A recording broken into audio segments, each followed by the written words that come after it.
Yes, it's on now. Thank you. Fellow Toastmasters, there are three characters in my presentation.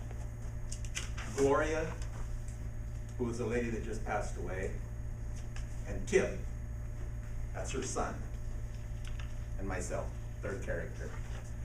And I'd like to ask you today to be members of a memorial for 8 minutes. Be the friends and family of Gloria.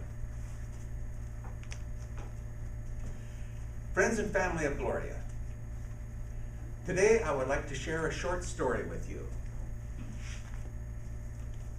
The story is lighthearted and it's perhaps a little bit humorous.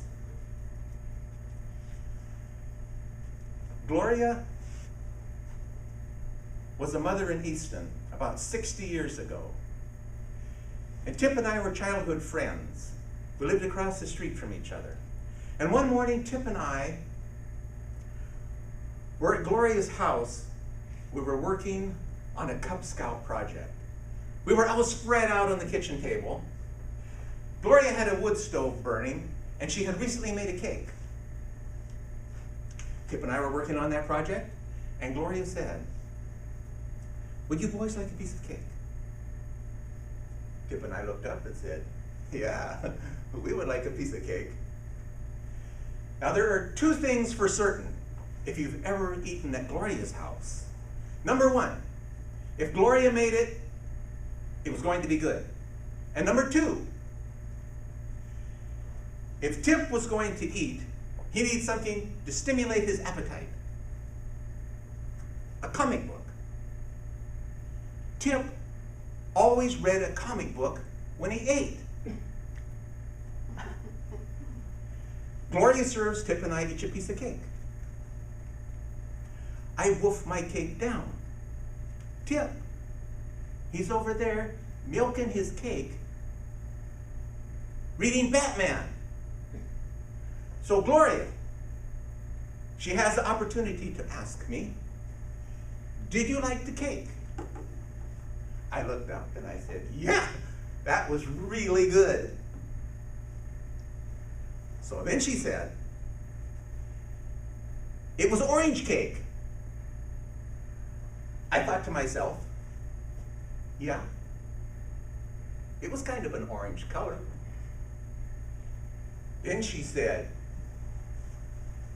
"Could you taste the orange?"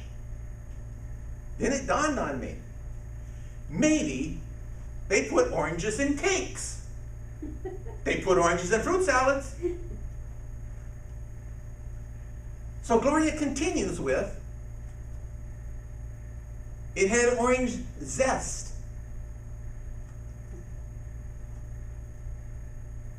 Now that one had me.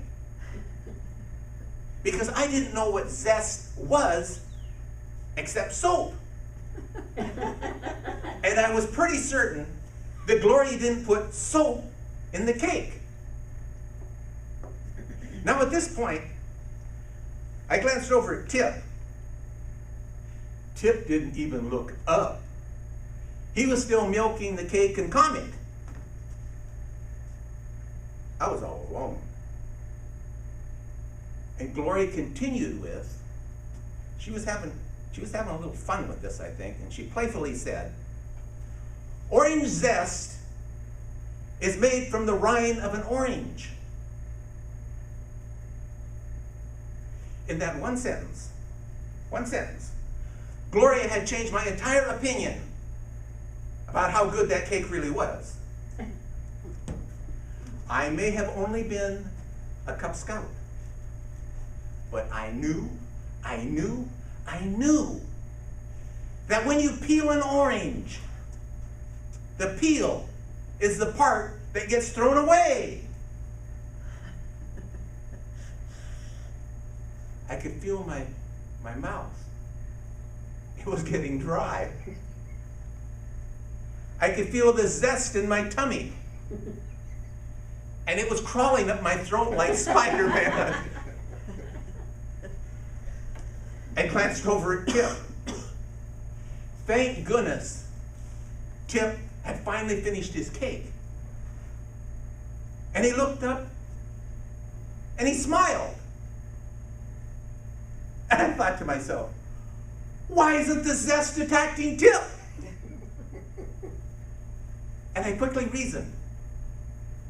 The zest wasn't attacking Tip because Tip was being protected by Batman. And so I further concluded that if Batman was protecting Tip, then perhaps Batman would also protect me. And he did. Because in the end, all that I really needed was a glass of milk and another piece of Gloria's orange cake. Amen.